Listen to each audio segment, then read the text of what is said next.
Na Ucrânia, Kamala Harris e Donald Trump não estão alinhados, o que não nos parece ser uma novidade. Harris discorda, por exemplo, de Trump sobre a cedência de territórios para o alcance da paz e é, portanto, um assunto que nós também queremos aqui analisar contigo e percebermos aqui o que é que estas diferentes perspectivas acabam também aqui por nos trazer.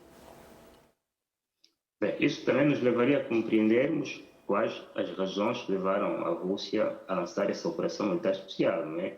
Porque nas comunicações iniciais justificativas desta incursão foi para evitar que, enfim, as populações filorussas ou russófonas da parte leste da Ucrânia pudessem ter uma proteção. Isso levou àquele referêndum de anexação de 4 regiões de Ucrânia para o território russo. Mesmo sendo ponto de vista constitucional, isso ainda não tem acontecido.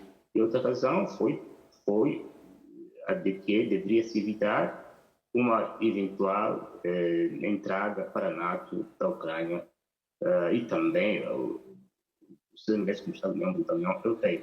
Ou seja, já a partir vê-se que o interesse da Rússia não era o de adquirir territórios ucranianos, né? Até porque a Rússia, como sabe, é o maior Estado do mundo em termos de área geográfica.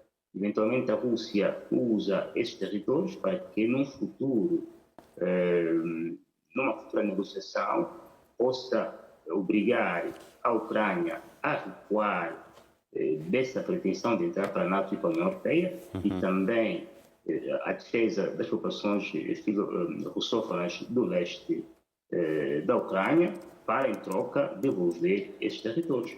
E aí entra a ideia do presidente Trump, né, que diz que uma eventual resolução deste conflito com a Ucrânia deverá passar por cedência de territórios. Mas aqui a cedência do território também pode implicar a devolução dos territórios que a Rússia ocupa, sobretudo estes territórios que ocupam dessa operação, penso que a Crimeia está fora dessa hipótese, né, salvo uma melhor interpretação.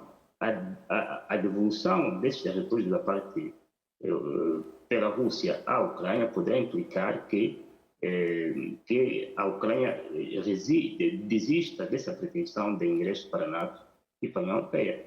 E se for este o caso, então a posição de Trump vai ser realista, não é? Do ponto de vista do direito internacional, ela também está certa, porque um Estado não pode invadir o outro e ocupar os territórios que eles são reconhecidos como seus pelo direito internacional. Mas, agora, qual pode ser a forma de obrigar a Rússia a devolver esses territórios à Ucrânia se não obtiver algo em troca, não é? Aí entra o tal poder de barganha com os territórios a serem o elemento central. De resto, o presidente Zelensky teve depois esse encontro finalmente com o presidente Trump, mas do que veio cá para fora, passou-se a ideia de que não estão de acordo sobre como terminar este conflito. O presidente Trump voltou a reiterar a posição inicial de terminar este conflito o mais cedo possível, mas, como se sabe, na ótica do presidente Zelensky, este conflito, ele, mas também os seus aliados, este conflito deverá continuar até que a Ucrânia reconquiste todos os territórios que estão sob ocupação russa, incluindo a Crimeia. Isto significaria um prolongamento do conflito sem fim, não é? Por muitos anos, com riscos de aumento de vítimas mortais, destruição de infraestruturas e paralisia total das economias das regiões onde estes conflitos tomam lugar ou acontecem, não é? Enfim, depois já vamos como é que, do ponto de vista prático, isso se vai vencer o presidente Trump ou a vice-presidente Kamala Harris, como é que irão movimentar as suas políticas no campo concreto para fazer com que quer a Ucrânia, quer a Rússia, numa futura negociação, saiam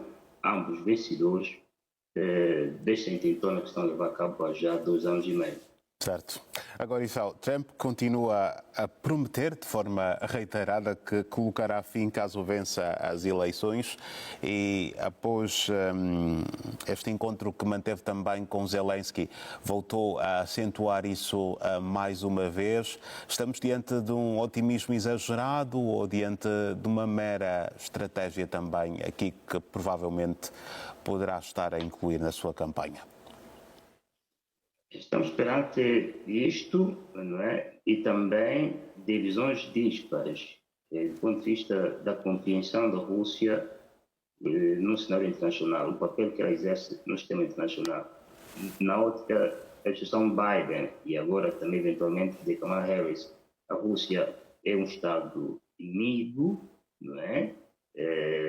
Aos interesses da expansão, imaginemos, da NATO para a Ucrânia, mas na ótica de Trump, a Rússia pode ser utilizada como um Estado instrumental para fragilizar, enfim, a longo prazo ou médio prazo, a extinção da China, que é a principal ameaça à hegemonia dos Estados Unidos, pelo menos no que toca a componente econômica, tecnológica, mas também diria-se militar, não é? Ou seja, há essas visões ambivalentes sobre como compreender a Rússia, e o presidente Trump seguramente tem uma visão contrária, daí que essa resolução do conflito, como ele apregoa, pode ser só um passo para depois de ser concluído este conflito, tentar estabelecer com a Rússia parcerias, enfim, nesse sentido, não é?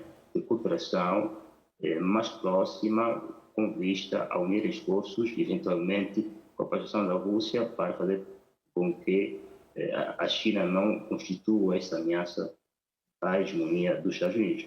Da parte de Kamala Harris, a ideia é contrária, não é? Enfim, pode ser que queiram fragilizar a Rússia para se aproximarem à China do ponto de vista da geografia física, e essas visões batem-se nesse pleito eleitoral que terá lugar no próximo dia 5 de novembro. Ou seja, a Ucrânia, nesta altura, é como se fosse um campo de batalha, também de visões ideológicas e geopolíticas diferentes entre os republicanos e os democratas, e sobretudo ao nível de cúpula, porque depois ao nível intermediário e de base pode ser até que haja mais simpatias para a posição de Harris do que para a posição de Trump, ou haja mais simpatia para a luta de resistência do povo ucraniano do que a posição de Trump. Ou seja, são posições que depois já vamos como que depois da eleição podem ser implementadas, mas Trump tem vindo a insistir